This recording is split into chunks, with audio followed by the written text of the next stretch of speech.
I would only make the most hyper-detailed sketches in pencil in my sketchbook, nowhere else, and it had to be perfect or nothing. And so I didn't have any of this time to like scribble and figure stuff out. Took a class in Berlin last spring. It gave me a lot of time to reflect on how myself. It was like a master class in character design. And I was like, wow, I really agonize, again, over tiny things for no reason. Nobody is asking me to make a full illustration every time I go in my sketchbook. And then my neighbor next to me, he just scribbled in pen in his notebook, and I'm like, what if I start doing that? And then I did start doing that, and then I saw one of the speakers talking about Danique. And I went, I know Danique, why don't I talk to them when I get home? And then I did, and now having this is kind of like resetting how I work, you know? You can make lists too, it can be a regular notebook, but what if you're brave enough to try sketching in it too?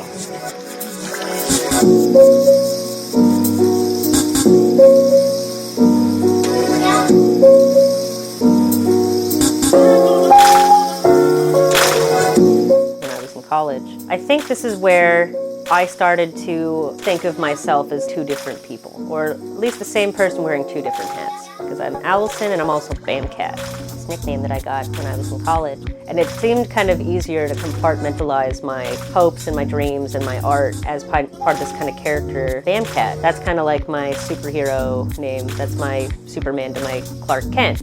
So originally I'm from the Valley, right outside of Los Angeles. When I was like a younger teenager, my family moved to Boston. I went there for like high school, college, and then got like a job in corporate design while I was out there. But I really wanted to come back to LA at some point in my life and try to make my art career happen. And then my husband ended up getting a new job offer in Los Angeles, and he knew that I wanted to move back there so desperately, and I had about a year to prepare. So it was like a light came on. Oh, I have something to work toward now. I might be able to change my life. Everybody just rooting for me that they're like, I think you could do this. It really set me on a path to figure it out. Like, okay, well, then I need to start figuring out what galleries are in LA. I need to start figuring out what the art market even looks like. Where does my work fit? Like, where do I belong? And then having that amazing opportunity to quit my day job and work as an artist definitely changed my life. So like this one was from those other little sketches that I did that turned into this big painting. And then I ended up removing the wings because it actually didn't need it. Because I had iterated it so many times, I could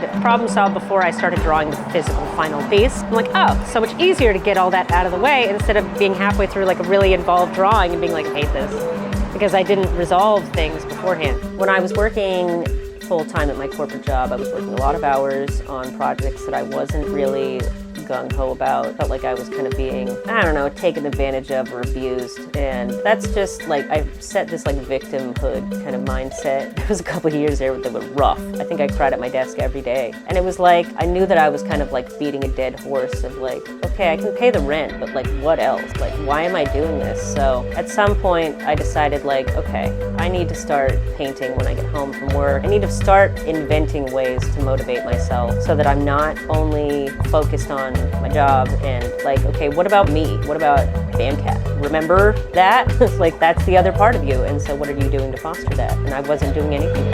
So I first drew it here and then was able to take it into that, you know? Started putting my art into gallery group shows again and, you know, taking on a little bit more freelance here and there, and I started sewing and just kind of like finding ways to feel like I was dedicating time back to myself. But I had a really supportive partner, my husband, and I think without him and my friends and my family, I don't know if I would have been able to, I don't know if I would have survived that. You know, having love for yourself and for other people, like that's all we got. So, but it takes time, it takes a lot of work, it takes a lot of effort. When I started my art business full time, I was 27 and I was absolutely terrified. I really didn't have, I was not in a good position with how I felt about myself. I had to use art as my outlet. All I can control is like what I'm doing today and how I'm moving myself forward. Yeah, there's a phrase that I love that is, eat the elephant one bite at a time.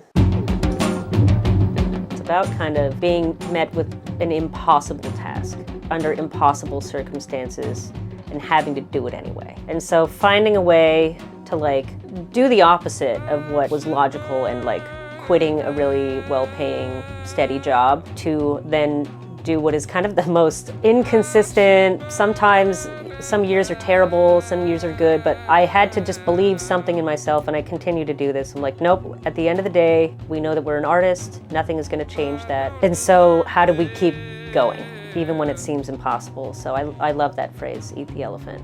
I've struggled with depression for the majority of my life, and having to push through those things and also trying to make a career happen some days felt completely impossible, like it wasn't going to happen for me, or I felt like a failure. You know, I volleyed between feeling like, all right, I'm finally figuring this out, and being like total worst failure on the planet weekly. So maybe daily even. So I feel like I need to keep moving, otherwise that kind of hesitation or the fear sets in that I'm not trying, or I'm not getting anywhere because I stalled. And the more momentum that I have, the better chances I have of not falling into depression or uncertainty.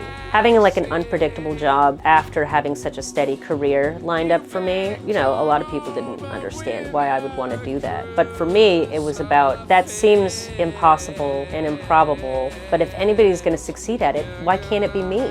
Nail me down.